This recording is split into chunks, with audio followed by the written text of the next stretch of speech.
দিনের বেলায় গৃহস্থ বাড়িতে দুঃসাহসিক চুরির ঘটনায় চাঞ্চল্য। প্রায় 25 গ্রাম সোনার গহনা সহ 60 থেকে 70 হাজার নগদ টাকা চুরি করে নিয়ে পলাতক দুষ্কৃতী। ঘটনাটি নদিয়ার শান্তিপুর থানা এলাকার চৈতাল পাড়ার গৃহস্থের বাড়ির যুবক সৌভিক পালের অভিযোগ, এদিন সকাল 11টা নাগাদ বাড়িতে কেউ ছিলেন না। সেই সুযোগকে ব্যবহার করে কে বা কারা ঘরের মধ্যে ঢুকে আলমারি ভেঙে 25 গ্রাম সোনার গহনা লুটপাট করে। এছাড়াও আলমারিতে ছিল নগদ 60 থেকে 70 হাজার টাকা। সেই টাকা উধাও হয়ে যায়। সব মিলিয়ে 2 লক্ষ টাকারও বেশি খোয়া গিয়েছে বলে দাবি করেন সৌভিক পাল।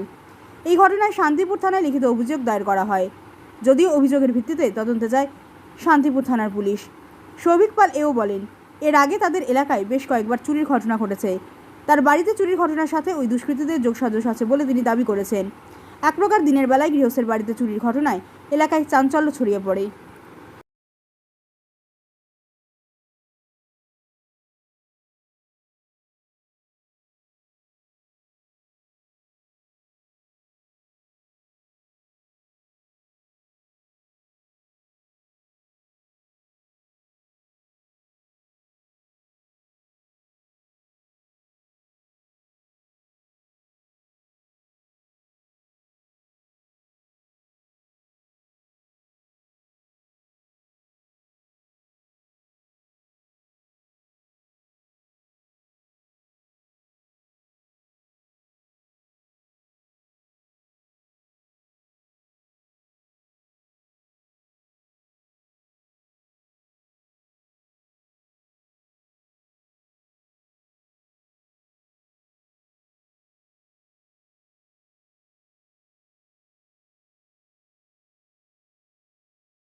নদিয়া থেকে কুহেলি দেবনাথের রিপোর্ট, সুন্দর বাংলা নিউজ।